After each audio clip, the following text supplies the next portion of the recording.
I think there's nothing more fun than oxymorons. Um, Sometimes I just went through a dental procedure at a place called Comfort Dental.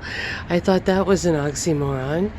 And here we've got a great oxymoron, free money. And it's such a sort of really tacky little thing here. And it was in a storefront. And then I saw that it was actually from one of the colleges here and not the Evergreen State College. But I think they're all trying to pretend like they're the Evergreen State College at this point. The infamous. So, that's just fascinating in and of itself. The lack of knowledge of economics, money, God help me if I say the bad word here, work, right? That is so funny. There's so much in this town revolving around one's rights, and then we've got the free money sign. Suddenly, as soon as Biden got elected, everyone became an American. I think that's funny, especially, and of course, as everyone knows, it's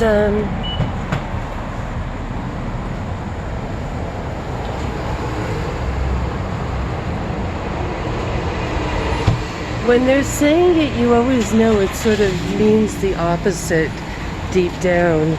I think that's what I'm coming to find out with these kind of high-financed psyops. That was made in China. All these signs were made in China, right? Except our little homemade ones made on Chinese poster board, etc., etc., etc. Here we are in the little downtown, the Mottman building. I guess not to be mistaken with the Mothman building. Sorry, I'm actually in a good mood, but it is a funny place down here.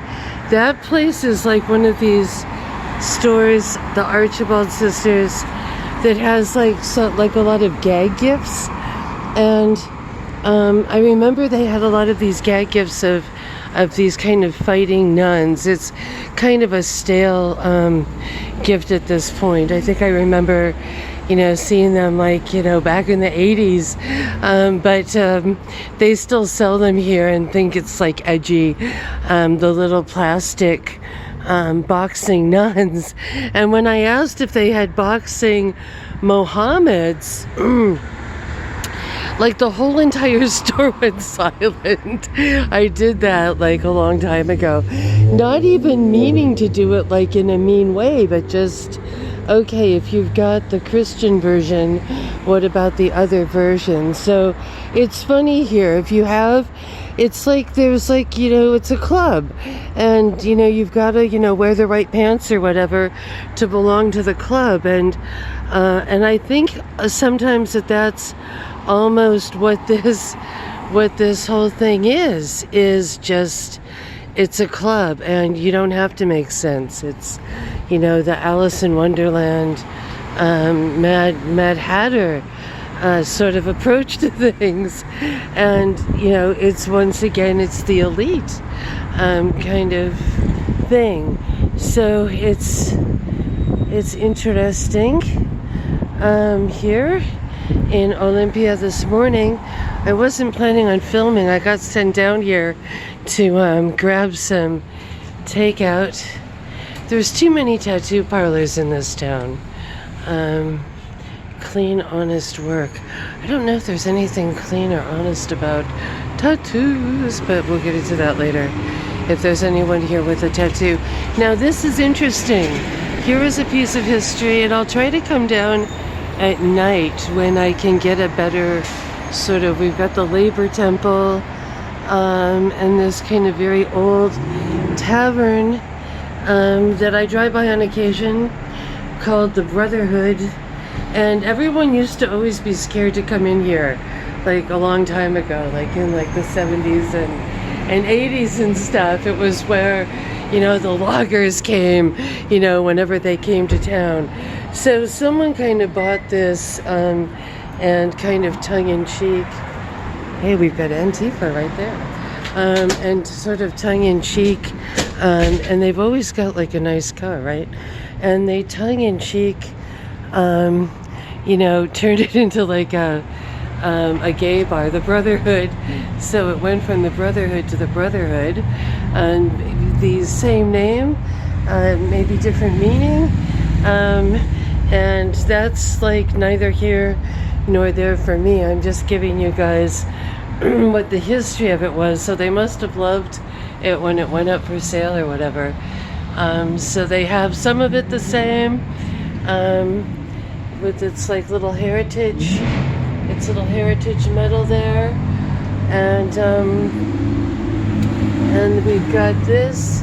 Now this was a funny thing that happened a while ago, where the police decided to get in on the LGBT.